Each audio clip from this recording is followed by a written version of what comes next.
Welcome to War of the Words. I'm your host, Wayne Besen. On today's show, I argue that House Speaker Nancy Pelosi made the right move in visiting Taiwan. At a time of rising authoritarianism across the globe, including America, she made a strong stand in support of freedom and democracy.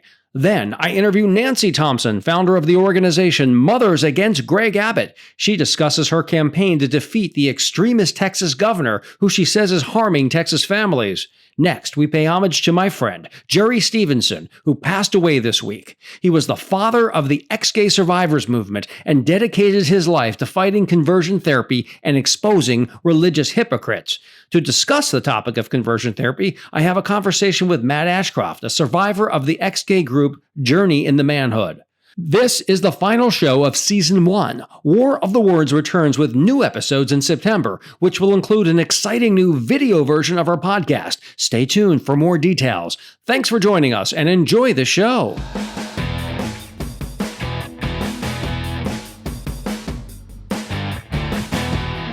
I believe strongly in a one China policy, and that one China is Taiwan. It's the legitimate China, because it's the only one where the people vote to decide who will lead them.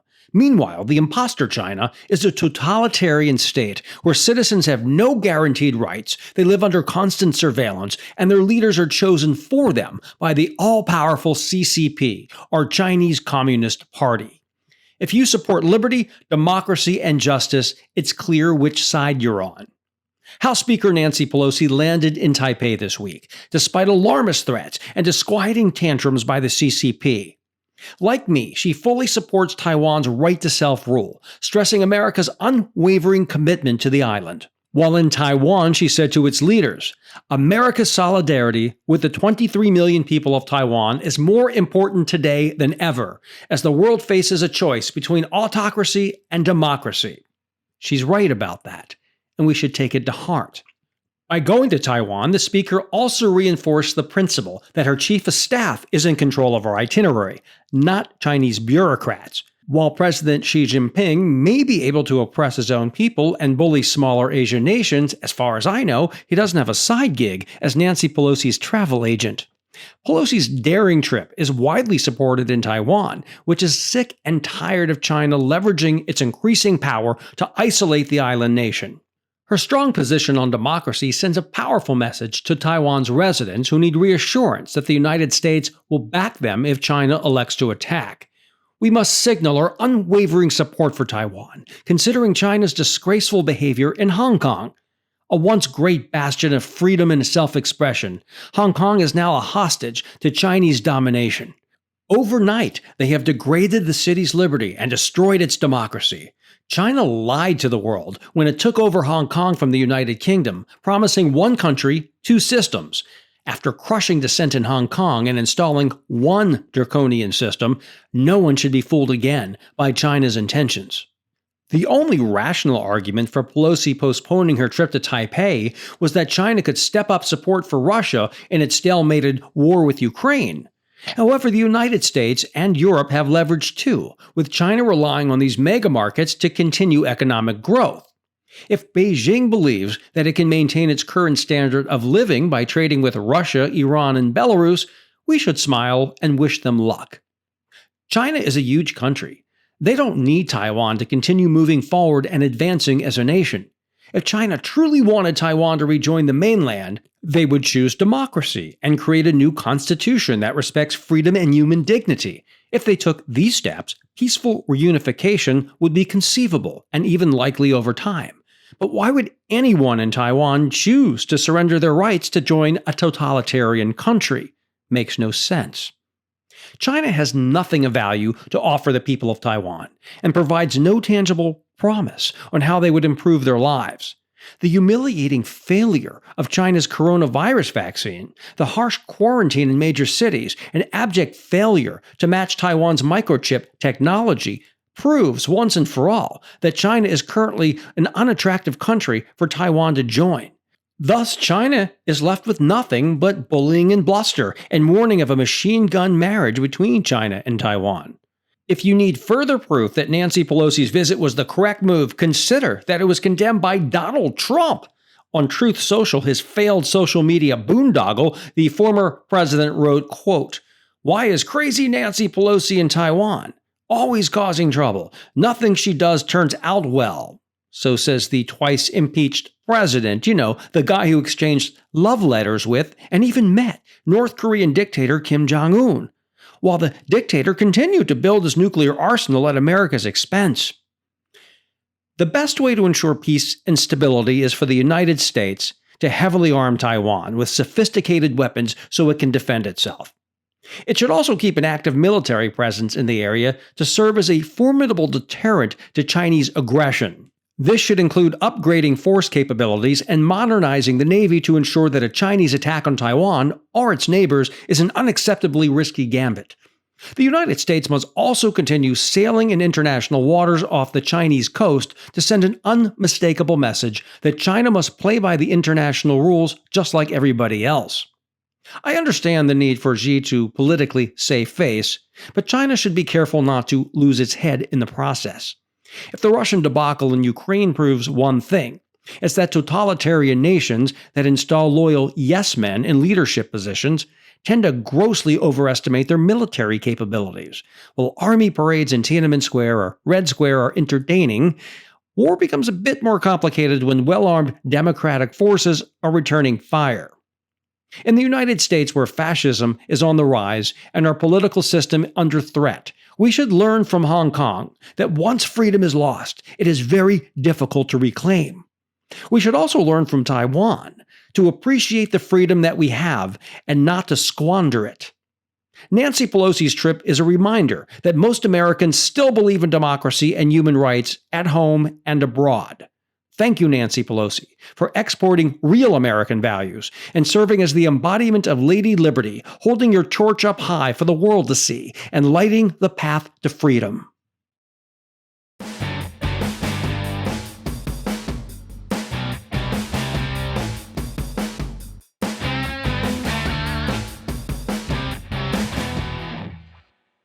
Nancy Thompson is the founder of Mothers Against Greg Abbott. She is sick and tired of the right-wing Texas governor and what he is doing to families in Texas, and she has taken a stand. Her campaign has been wonderful so far. Here are a couple of her ads.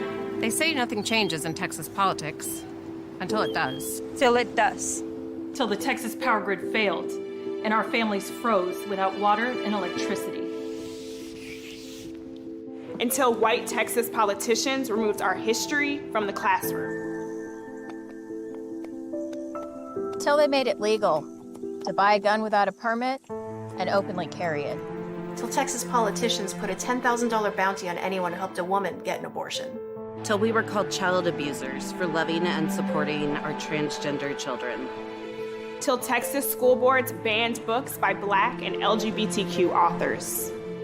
Till our loved ones died when Texas politicians fought mask and vaccine mandates during the worst pandemic in over 100 years. We want real change for Texas. Now. Now. Now. Before history repeats itself. And we're ready to fight. We live in suburbs. In big cities. And on farms and ranches. We are mothers. We are mothers. We are the Mothers Against Greg Abbott. Let's make Texas a safe place where all families can thrive again.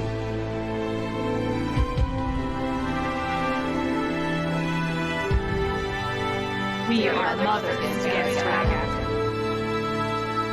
Those were some powerful ads. So it's an honor and a privilege to interview Nancy Thompson from Mothers Against Greg Abbott. Welcome to the show. Nancy, what made you start Mothers Against Greg Abbott? It was actually just a group of people who just wanted to get together and just kind of vent about Greg Abbott and then know that they weren't alone. So little did I expect for this thing to take off the way that it did. Once it did start taking, I did talk to some friends of mine and they kind of said, Nancy, we think you should do this thing because it not only has legs, but it could be the difference in this November election.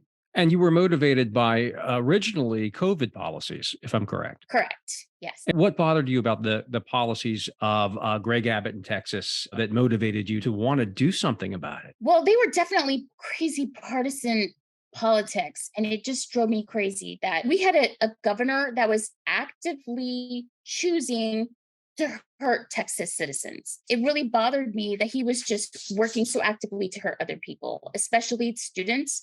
So it's one thing to say that people don't have to wear masks in public places or certain places, but it's another thing to say that the kids don't have to wear masks when they didn't even have a COVID vaccine yet. That really bothered me. I just have never experienced a leader in government who was actively seeking to hurt other people like that. I mean, is this like had you been active before, or was this all new to you? I consider myself politically savvy, and I read all the papers and I watch the news, and I'm always a very curious person. So I don't just like read the papers. I actively look into researching every single topic. So yeah, but for the most part, I'm just a regular person in Texas. And what would you categorize as your key issues for Mothers Against Greg Abbott? What do you focus on? We're completely focused on issues around families right now. So that is public education, healthcare, gun safety, climate change, and women's rights. What is Greg Abbott doing on climate, and why are you opposed to it?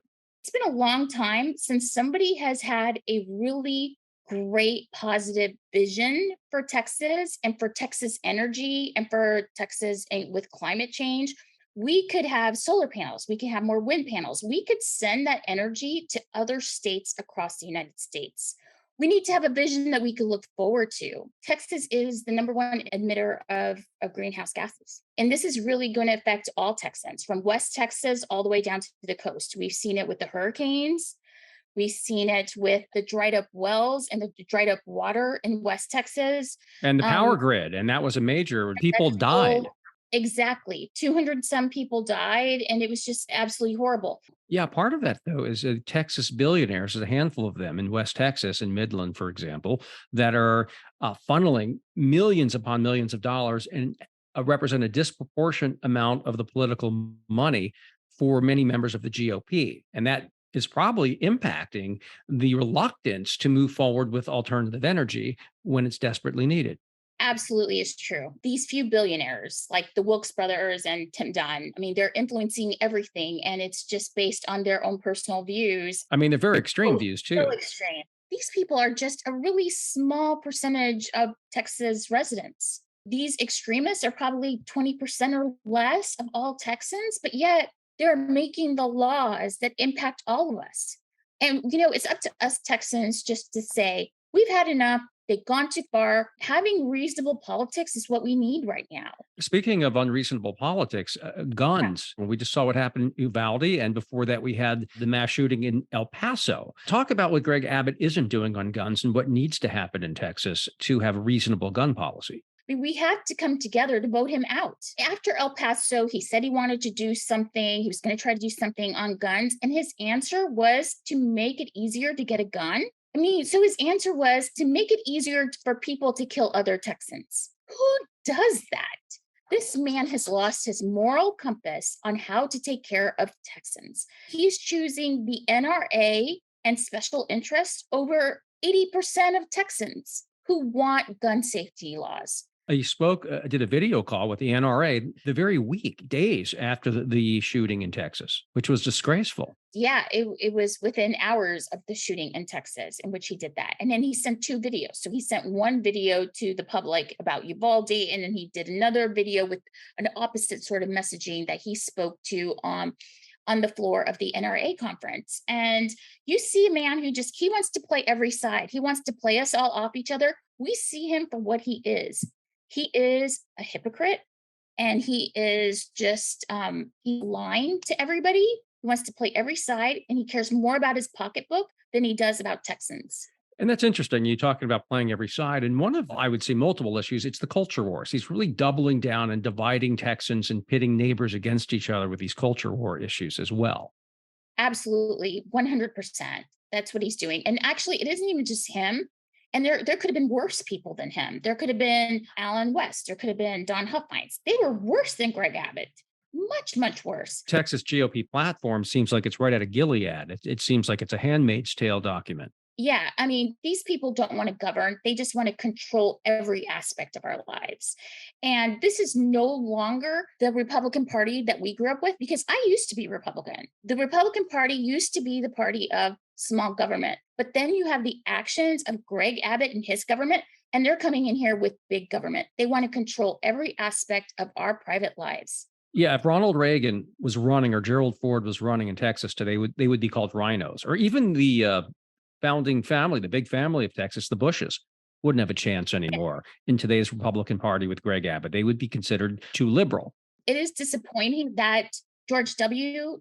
Bush doesn't say more. And they define themselves against him. I mean, they look at his family as heretics right now. So he really should be speaking out because they have really attacked the legacy of his father and himself. And that just shows you how split up the Republican Party is right now. So I don't want people to go out there and think that, oh, the Republican Party is so powerful and all stuff. They don't even like each other. Sid Miller doesn't have conversations with Greg Abbott. They are not friends. Dan Patrick was trying to get Greg Abbott voted out of office. They are also not friends. We have a group of white Republican politicians who don't even like one another, that are always trying to trip each other up. They're always doing sneaky stuff to one another behind their back. But I do know this. I do know that right now, the Republican Party is a mess, but the Democratic Party and the Democratic slate is awesome. We have really, really highly qualified people, Beto O'Rourke, Mike Collier, Rochelle Garza, Janet Dudding, Susan Hayes, Jay Kleberg. They are amazing. And not even just that, they actually like each other. I mean, I'd much rather have a team that likes working together than what the Republicans have, which is just a mess. They're a mess. Abortion. How big of a role is this going to play? The Republicans and the Supreme Court have attacked abortion rights. Texas was ground zero for this. How much do you think that's going to drive people to the polls, particularly in the suburbs? Some of the people who are mainstream Republicans are going to say, I've had enough, especially women, especially mothers. Absolutely. I think it's going to be a huge driver to the polls this November. It's absolutely going to be a huge driver because you know what? Because they took it too far and they are now endangering the lives of women. But they also forget the science and the medicine behind a lot of the abortion laws is that abortion is healthcare. And if you want to go and get IVF, the healthcare that is under the IVF umbrella is also the same as the types of codes for the healthcare for abortion. They're really, really similar. So they're affecting, thousands of families across Texas that are trying to have children, that are trying to have, IVF in vitro babies. They're not really thinking of the big picture. And I think they just went too far. Another issue you mentioned was healthcare. How was Greg Abbott letting down Texas in regards to providing healthcare to residents? In 1960, there were over 300 rural hospitals in Texas, and currently we have like 155 or 56 rural hospitals. Since Greg Abbott has been in office, 20 rural hospitals have closed. 20. Wow. And a lot of those rural hospitals could be open today if Texas had two things. One of them is if they had the Medicare expansion that the federal government has. If they had that expansion, we could have more open hospitals close by. The second thing is that if we had abortion healthcare covered, we can also have more medical facilities nearby because the lack of abortion healthcare affected everything. It affected whether or not there were medical facilities that could stay open in rural areas. And then the third thing is that when we think of everything that happened in Uvalde, let's talk about the fact that they don't really have a hospital in Uvalde. Let's talk about that. That's a problem. Could we have saved more lives possibly if there was a hospital that was closer? Maybe we could have. Maybe. But the fact that there is no large, functioning hospital in Uvalde had dire consequences in rural Texas. Another issue that keeps coming up, the attack on LGBTQ people, particularly transgender Americans, they're really punching down in that sense. And I find that Abbott and Dan Patrick and the others who line up with them are really bullies. They really are bullies, and they're actually threatening to take people's children away. There's nothing more despicable than that. Dan Patrick has got to stop his obsession. After a while, when men are obsessed about certain things like that, you kind of wonder, is this projection of some type? I mean, I kind of wonder. So does Dan Patrick have his own? He needs to go see a therapist. I think he has his own issues. Listen, I have friends who have children that are transgender, and these are amazing families that are doing the best thing that they can for their child. So you can't turn around on a platform that say you're pro-life and then actively hurt a group of people in which they know that a decent percentage of them could die from suicide because of the lack of acceptance for who they are as people. The way they talk about it, you would think that the far right Republicans probably think, oh, only liberals are LGBTQ. We know that's not true. And they would say, like, only liberals are trans. Again, we know that's not true. They need to quit lying. They need to quit these false dichotomies that they're building. These are our most vulnerable children, our most vulnerable families in our community, and they deserve our respect and our support, and they are doing what is right by their child. Yeah, You I know, mean, if somebody keeps talking about a particular arena, they usually want to enter it, from my experience. So it's very interesting that Dan Patrick has this obsession. I knew Dan Patrick when I was a little kid in Texas, and he was a sportscaster. Who knew he would turn out like this? It's embarrassing. So, how has the reception been to your campaign so far? I think it's been pretty amazing. It's been pretty amazing because not only is the campaign resonating across women across Texas, but it's allowing women, it's saying, you have an invitation to come and vote for Democrats. Come and join us and vote for Democrats because we need to have change for our families. But then let's take it to the next level. I mean, I'm hearing from women across the entire United States, and women are so excited about what is happening and they want change for their states as well. So I'm hearing from women in Florida, in Tennessee, in Ohio. People want decency and they want change, and they're really energized and pumped up by it. And so I think this is great for a movement if we could start it and have it going throughout the United States, not necessarily for Greg Abbott, but let's just get that energy moving again. And it is up to us women and to show up and vote these people out of office. It's our fight now. I mean, we really have to show up at the ballot box, and it's coming from, the Gen Z all the way to the boomers. We have to show up at the ballot box and fight back, because this is our time. If we don't do this now, we can lose our fundamental rights and our personal rights and become second-class citizens in this country. And it could happen overnight if we don't fight back now. What are you guys doing in terms of ads? I've seen a lot of ads you've put out. They're really strong. They're powerful. So are these going to be for the internet or television? Where are you going to, or radio? Where are these going to be aired? Yeah, all of the above. Radio, television, online and streaming media. So all of the above. So right now we're just like raising money so we can start getting these ads on the airways. And if somebody wants to help your campaign, either by volunteering or with money, where do they go? They go to mothersagainstgregabbott.com. And on there are buttons where you could donate money, or you could sign up to become a volunteer. We're setting up chapters now throughout Texas, and we're going to be working at the precinct level just to try to increase voter turnout. So we're focused on that. And then people from other states can help us out with some texting campaigns. So we're going to be doing texting campaigns starting in September. So we're kind of organizing like crazy right now to get this party started, because we are definitely pumped up and ready to fight back. That'll work. You think it's this year? You know what? I think Beto will work. I think this is his year. I think we're going to take him to the finish line, women. And Mothers Against Greg Abbott, I think we're going to help take him to the finish line. I think it is this year, because he's campaigning for Texans, everyday Texans, and he's campaigning with heart.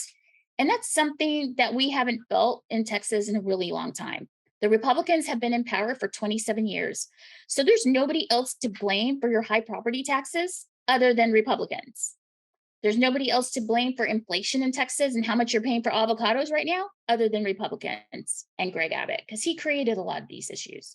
Yeah, it's kind of true. They can't blame the deep state when in fact they are the state, and they've been so for a long time. They have absolutely no excuses for all of the havoc they've created, and the panic and the loss of civil liberties in the state of Texas, as well as pollution and everything else you've mentioned. They are responsible, and only by replacing them will we be able to create the Texas that people deserve who live there. And as somebody who has lived in Texas before as a child, I'm with you 100%. And I think your campaign's terrific. And thank you so much for speaking out, standing up and fighting back. And I wish you nothing but the best for the campaign. Thank you. Thank you so much. Have a great day. You too. Thanks. Rand Paul once again is asking for emergency disaster relief from the federal government. the same emergency relief he advocated against for other states that experienced catastrophic disasters. So once again, America has witnessed the disaster Rand Paul is as a United States Senator. When a senator takes an oath to represent the people, it means all the people, not just those from his or her home state. While the citizens of Kentucky surely need federal assistance now, that relief will come from the hard-earned tax dollars of all the people. So, Senator Paul, you should not so coldly begrudge or deny what is needed in another state, because as you know, what goes around comes around, and it's come around to Kentucky. On Sunday morning, a titan in the battle against ex-gay conversion therapy, Reverend Jerry Stephenson, passed away quietly at Florida Medical Center in Fort Lauderdale. I had visited Jerry only hours before he died. A Christian believer to the end, if a better place exists, no doubt Jerry is there.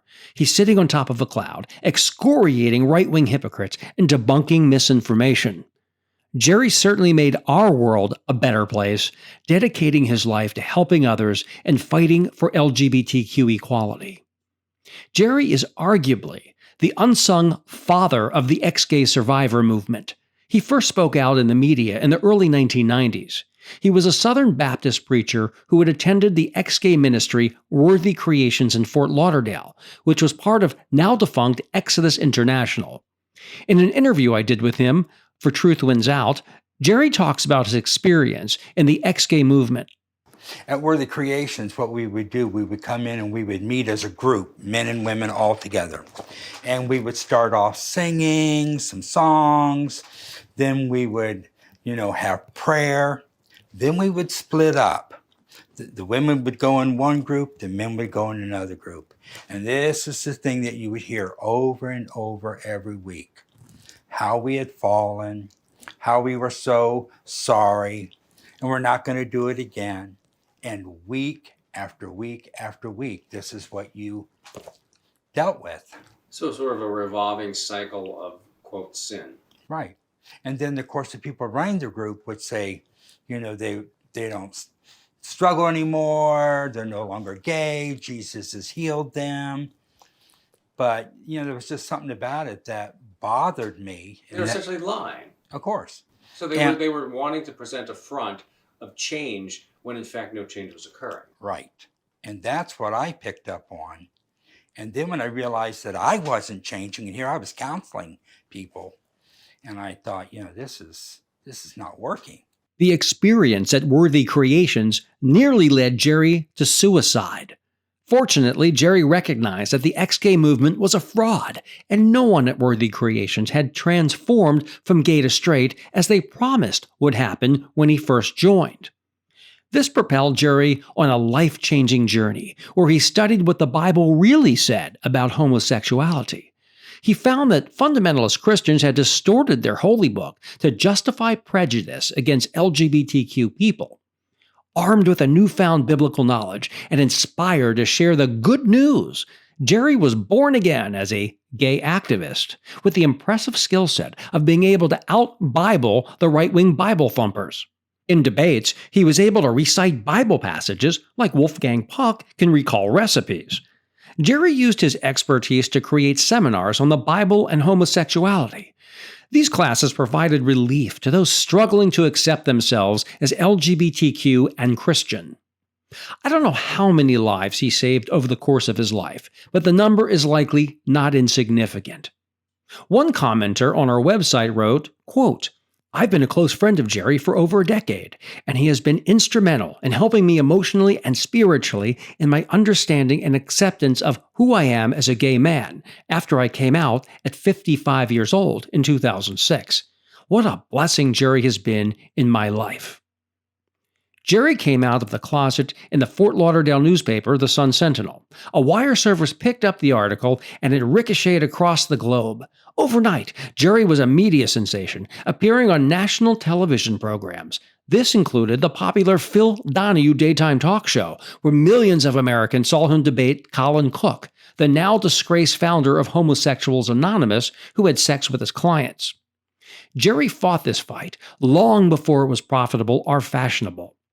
In fact, the large LGBTQ organizations didn't want to touch the ex-gay topic because it intertwined the three issues one was not supposed to discuss at the dinner table: religion, sex, and politics. Some of these groups were concerned taking on the ex-gay industry would be seen as anti-religion and create a backlash at a time our movement was under siege by a resurgent family values right wing. Despite opposition, often from his own community, Jerry forged ahead and fought the good fight. He was a trailblazer and a one-man ex-gay survivor movement long before the term was invented. I started Sons and Daughters of America in college and moved the organization to Fort Lauderdale after I graduated. Our purpose was to counter right-wing propaganda by showing realistic, positive images of LGBTQ people. Jerry attended our first meeting and soon became president of our board of directors. He was indefatigable in his defense of our community. Jerry was ferocious in pursuit of the truth and unsparing in his critique of our opponents. Yet he was a happy warrior, ready with a smile and quick with a joke. While he condemned our foes for their lies and hypocrisy, he never gave up on them. One of his enduring disappointments was the obstinance of many leaders on the religious right. They knew they were harming LGBTQ people, particularly youth, with their fundamentalist ex-gay conversion programs. These money-grubbing preachers saw the abject failure of the ex-gay groups they shamelessly promoted, yet they persisted in peddling a known lie by claiming these groups were effective. These charlatans peddled the idea of change because it brought in dollars. They didn't care about human beings or the suffering caused by their lies. Jerry was a truth-teller to the end and was haunted by the willingness of these hucksters to spew fiction even after he presented them with facts. Jerry wrote several books, including Out of the Closet and Into the Light, and Overcoming Obstacles in Life and Coming Out on Top. He wrote for my current organization, Truth Wins Out, until the very end. In 30 years of activism, I have not met a nicer, more gentle, loyal person in the LGBTQ movement.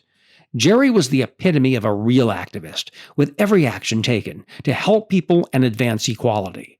He was a lifelong friend and one of the most decent people I have ever met. Rest in peace, Jerry. You lived, you loved, and you fought for justice. That is a life worth living and celebrating. Please check out Truth Wins Out's interview with Dr. Jerry Stephenson. It's on our website at truthwinsout.org. He has a lifetime of wisdom to share. While Jerry is no longer with us, his spirit must live on, because our fight is far from over. Only 20 states prohibit the barbaric practice of ex-gay conversion therapy, and these weak laws only apply to minors. Additionally, they cover licensed therapists, giving fundamentalist Christian ex-gay groups free rein to continue this pernicious form of torture. The few legal gains that have been made are being challenged in court today, with right-wing judges eager to strike down these laws. USA Today reports that the 11th Circuit Court of Appeals this week denied a request for a hearing of preliminary injunctions entered against Palm Beach County and the city of Boca Raton in November 2020 by a 3-judge panel that prevented them from enforcing the bans. Existing bans in West Palm Beach, Lake Worth Beach, and Delray Beach are now in jeopardy. The right-wing organization Liberty Counsel is threatening expensive litigation if these cities don't repeal their ordinances. Matt Staver, co-founder of the Liberty Counsel, warned, quote, "If they don't repeal those right away, they will become targets in a lawsuit they won't win because this is binding precedent in 3 states, Florida, Alabama, and Georgia." In his patently absurd opinion, Judge Britt Grant justified the rulings on grounds that the ordinance violated free speech. He said that the First Amendment applies even to, especially to, speech which is widely unpopular.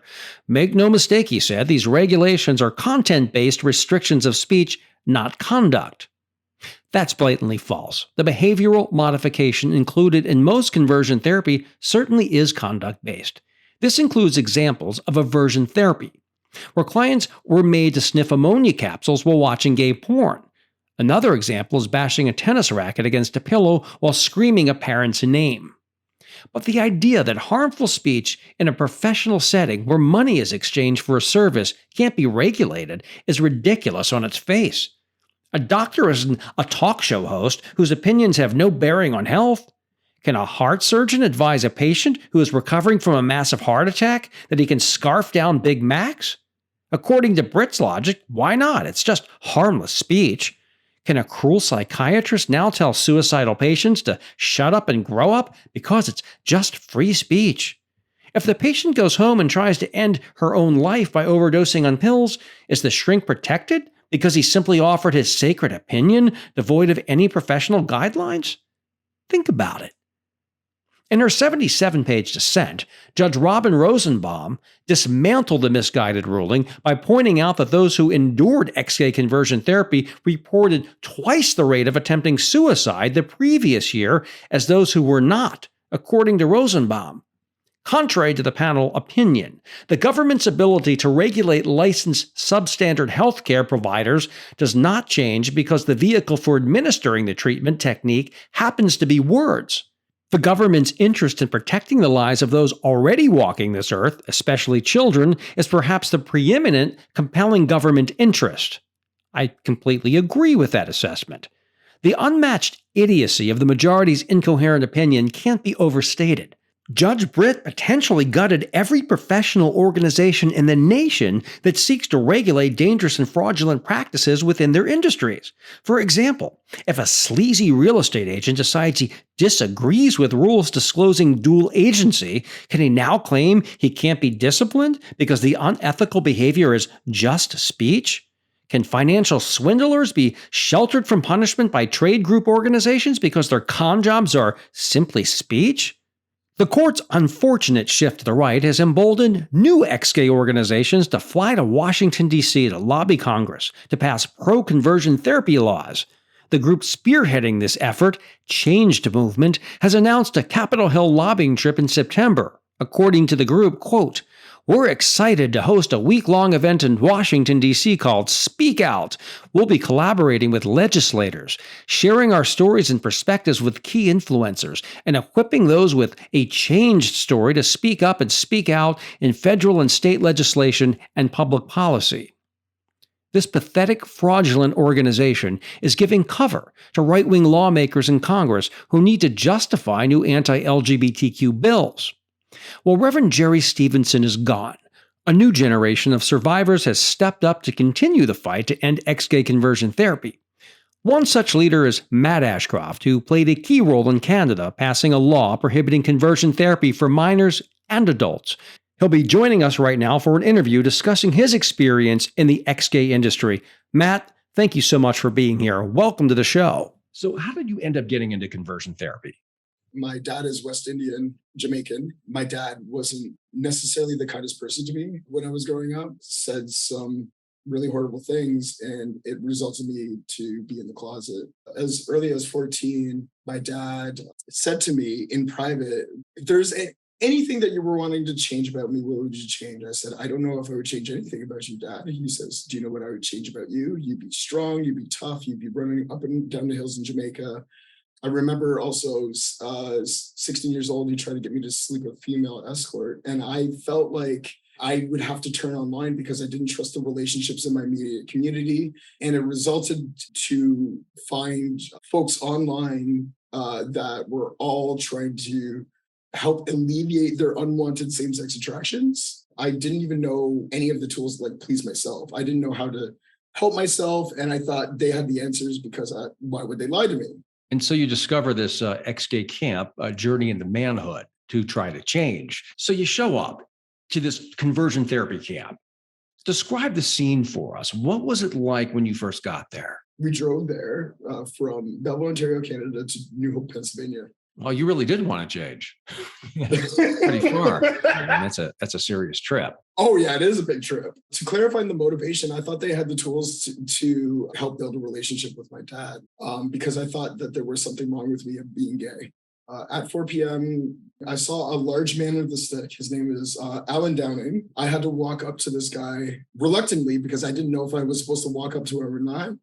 And he said, in a really deep voice, "Why are you here?" I was like, "Oh, didn't like the guys tell you I was there?" Like, I had no idea. Yeah, you're like, is this like a swim meet or something? Did I come to the wrong place? You took my money. You certainly knew when you took my money. I signed the forms for a reason. You're asking me why I was here? Like, are you late? Before we go on, Alan Downing was also the guy who was part of the Jews offering new alternatives to homosexuality, or Jonah. And he got in trouble because his clients were accusing him of having them get naked in his office and masturbate and touch themselves. So this is a guy who has quite a history and no credibility whatsoever. He's known as a predator for many of his former clients. Yeah. And then there was two other men that were asking some theatrical questions, let's just say. And the final man was this short Jewish guy named Arthur Goldberg. Arthur Abba Goldberg used to be a Wall Street titan, and he was a Bernie Madoff before Bernie Madoff. He was a con artist, and he actually was sent to prison because he was ripping off people for millions and millions of dollars. He gets out of prison. He needs a gig. He has no job. His law license is gone. So he changes his name from Arthur Goldberg to from Arthur Abba Goldberg. He drops the Abba. He's one of a million Arthur Goldbergs around the New York area, and he starts this ex-gay organization. So that, after ripping people off on Wall Street, became his newest fraud. And so here he is, along with the other creepy guy who's fondling people at this retreat in the woods. And so there you are, innocent, trying to change yourself, and you don't really know what you're getting into, a creep fest. Oh, yeah. There's so much more with Arthur as well. So when I got in there, in the building, if you can imagine, there was like trash bags on the windows and duct tape, so like nobody could look in and nobody could look out. And there was men that were in a circle, and inside the circle there was looked like statues that were hugging each other, and inside the statue was like a candle. So we either had a couple options: you look in the eyes of the other men or the other participants, you look at the trash bag windows, and you look at this candle. Well, option A seemed kind of gay. Yeah. I'm going to cure you, but you're going to look in this other guy's eyes really close. It sounds like a date. I remember being impatient. I asked the question. I was like, what am I supposed to do? Am I supposed to sit here? And I hear this loud voice from an indigenous guy named Bruce Gold. And he was like, no talking, like really loud. And like, I was, are these people serious? Are they going to hurt me? What am I going to do? What am I experiencing? We said, my organization, Truth Wins Out, we sent somebody in undercover to one of these events, and Bruce Gold scared the hell out of him. I mean, this guy was intimidating. He was very abusive. If we didn't do exactly what they told us that we had to do, we were all called faggots and pussies. They very much say that it isn't forced and people can choose to participate in whatever they like. But that's a lie, because what I've experienced, like, they definitely forced you to do things that participants didn't want to do. I mean, that sounds like bullying to me. They're trying to reenact the bully in school, and to make people feel so bad about their sexual orientation or gender identity that they'll want to do anything to change. That's what that technique comes across as to me, because nowhere else in the real world would that happen. You're not going to walk into any other psychologist's office or counselor and they're going to call you a faggot. I mean, that's just outrageous that they would even go there, given the trauma that some of the people must have experienced in school, to make them want to change. So it seems very, very calculated in that sense, that they're reinforcing society's hate in order to control people. I saw somebody's sexual assault reenacted because of Bruce Gold. I remember this guy was talking to me in private about, oh, like, I've been through this before, like just get it over with, get it done. And it was like we didn't have a choice. So he was talking about his older cousin that was sexually assaulted him. He said, stop. What did you say during this? Bruce Gold said to him, oh, you're hurting me. Stop it. Stop it. I don't want this to happen anymore. Stop. Did it look like this? So he pretended to be him and his older cousin, acted up the rape while saying the words that he was saying. So there was a guy that was on his hands and knees, and then there was a guy that was standing and pretending that they were fucking and reenacting the rape in front of his eyes. I lived with those screams almost every single day of my life. I think so this person was screaming, and they were actually, the reenactment was bringing back this trauma. Yeah, and it traumatized me and everybody else I was witnessing in the process. And was anybody there conducting this very serious psychological exercise an expert, a psychiatrist or a psychologist? Was there anybody who had the credentials? They said that they were there. I have no idea.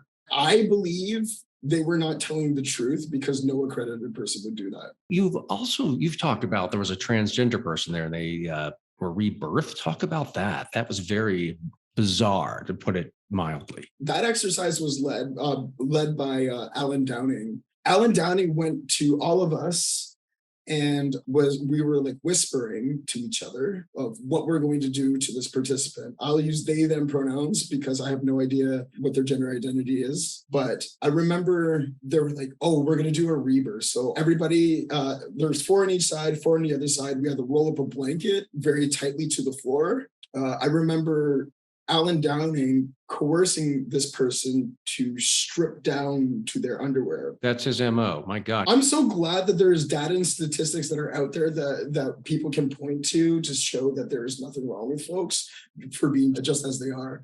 Of course, the United States right now is convoluted and democracy is under attack, but we still have the data and statistics. So like you said in your previous podcast, you can't get rid of science. Well, the Republicans are doing their damnedest. Yeah, They're certainly trying.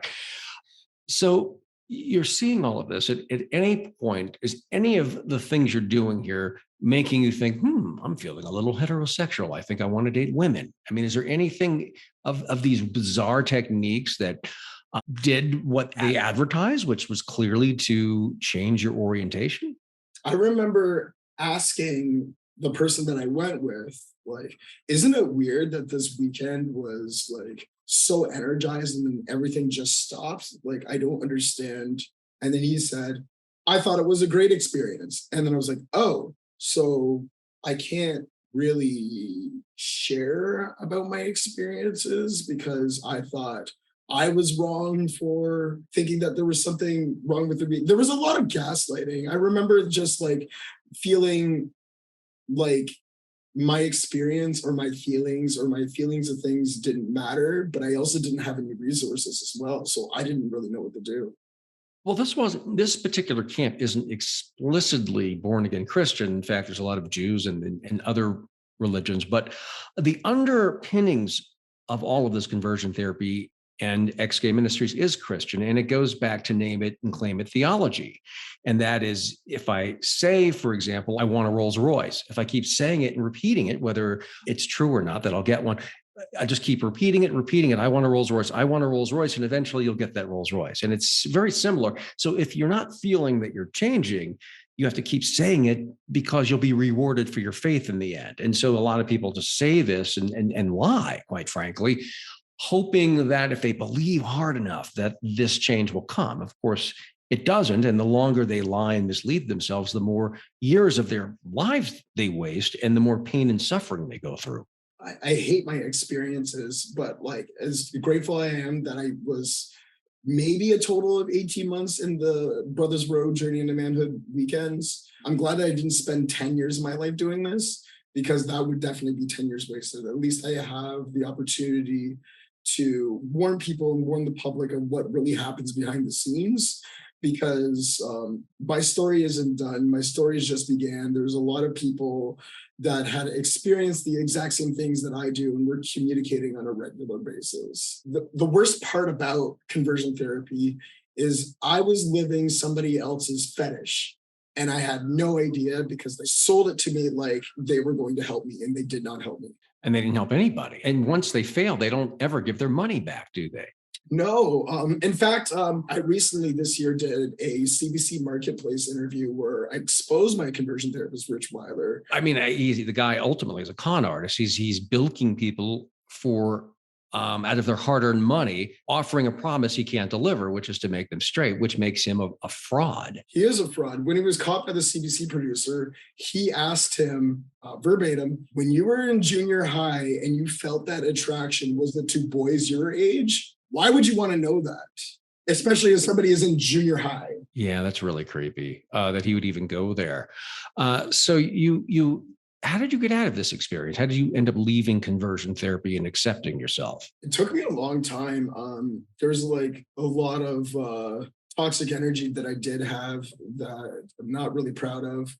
But There was a drag queen. Her name was Michelle Ross, and she was a Jamaican drag queen who loved me and accepted me who I was. And if it wasn't for her, and if it wasn't for going out almost every Sunday at Cruising Tangos in Toronto and really learning how to embrace myself and the friends that I made, and I wouldn't be speaking out, and I wouldn't know how to fully accept myself just as I am. So thank you, Michelle. Miss you. But you turned your energy into action. You helped spearhead a law. I did. Prohibiting conversion therapy in Canada. Did you feel vindicated by that? Did you? Was it a sense of relief or joy? What did you feel going into that process, and when you finally succeeded and you actually made a difference? Thank you. I thought I was crazy. They made me feel like I was crazy. They made me feel like I was wrong, and everything about me was wrong. When I got help passing that federal bill and to amend the language to fit some of the criminal code and making sure that it fits within the realms of the Charter of Rights and Freedoms, not only that it changed my life, I will never allow anybody to tell me that my feelings are wrong, ever. And that's exactly what they have done. Do you remember the moment it passed? Yeah, I remember I got a call from Honorable Marcy Ian, and it was so cool. Marcy Ian is the Minister of Women, Gender Equality, and Youth here in Canada, and she's a part of my riding. We don't have that in the United States anymore. We just have handmaids. But anyway, go ahead. Yeah. Oh my God, it's true. It's true. Post Roe v. Wade. I'm so sorry. Yeah.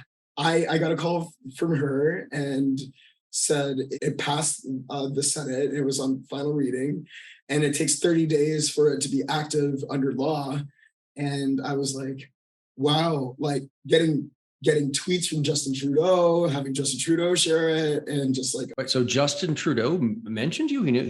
Yeah. It must be exciting. I mean, coming from someone who was very sad and scared and trying to change themselves, to having the leader of your country recognizing you.